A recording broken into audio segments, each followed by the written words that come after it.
Hello kids, this is your English reader class and today we are going to start new chapter number 13, Jalebies. Students, jalebi is a sweet dish which is popular in the Indian subcontinent. Okay? Students, this story was written by Ahmad Nadeem Qasmi.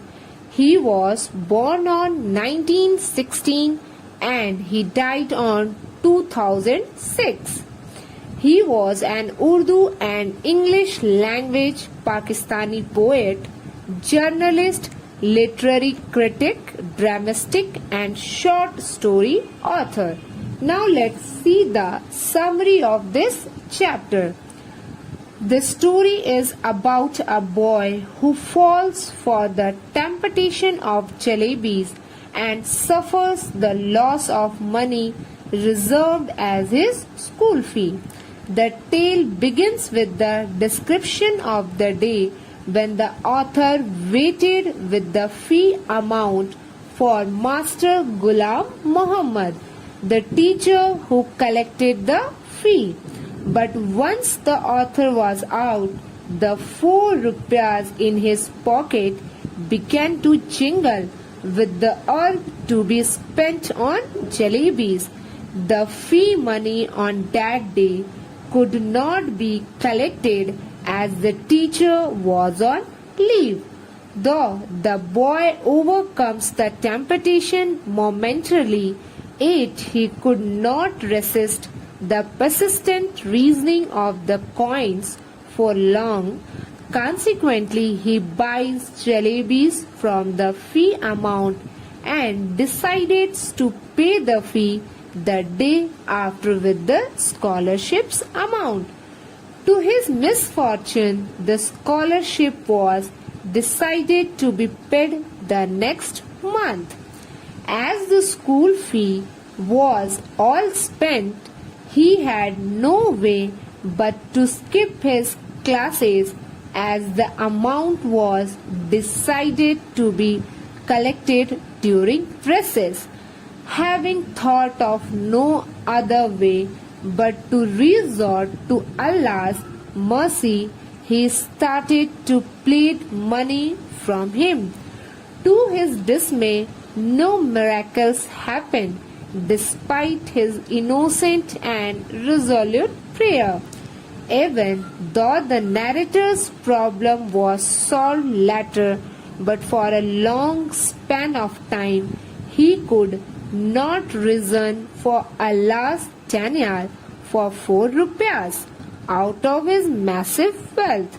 The author added that it is only now he can well understand the reason behind the God's denial as he planned to make people. Now let's see the chapter, but before it, I want to ask you few questions. Students, have you ever disobeyed your parents or teachers? What did you feel after doing this? Write your opinion in your rough notebook. Now let's start the reading part. It happened many years ago.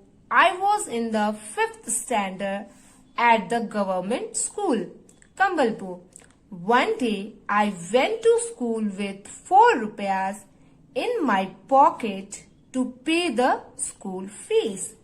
When I got there, I found that the teacher who collected the fees, Master Ghulam Muhammad, was on leave, and so the fees would be collected the next day. All through the day, the 4 coins simply sat in my pocket, but once I was outside school, they began to speak. So students, rupees means money, rupee, and leave means absent. So the narrator was studying in 5th standard at government school in Kambalpur.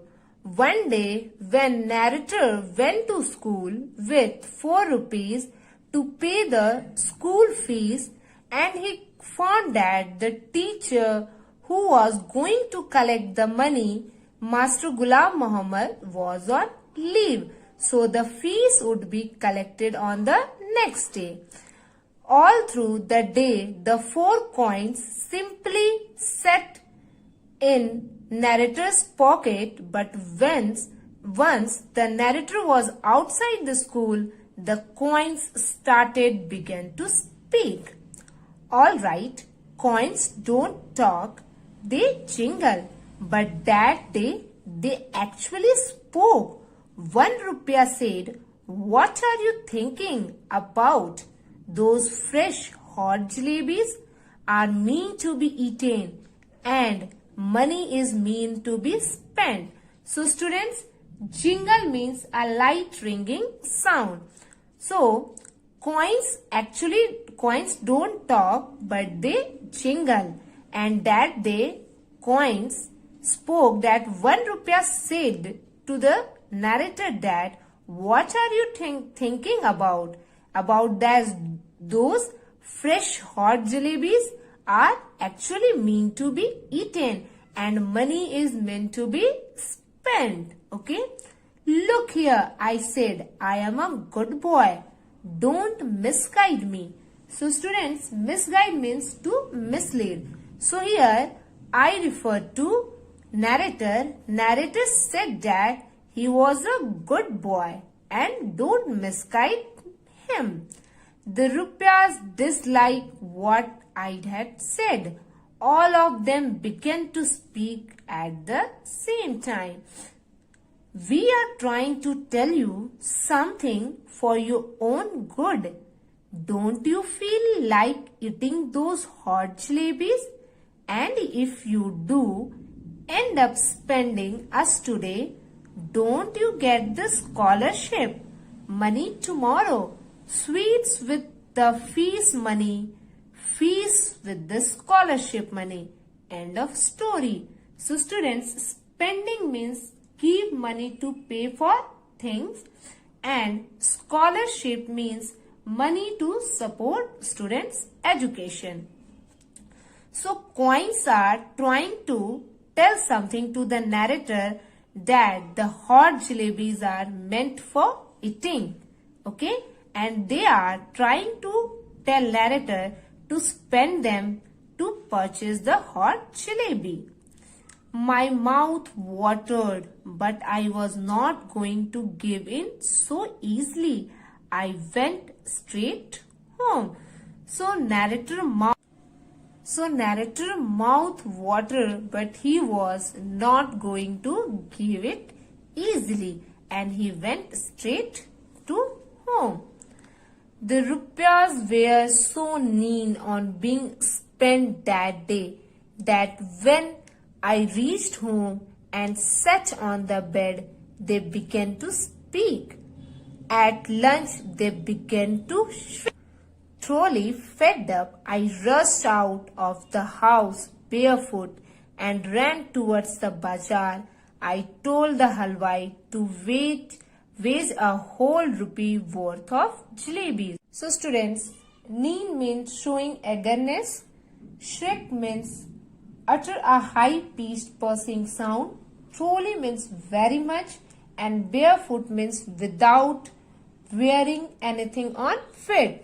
So the rupiahs were so keen on being spent on that day, and at last narrator fed up totally, and he rushed out of the house barefoot and ran towards the bazaar and told the halwai to weigh a whole rupee worth of jalebi.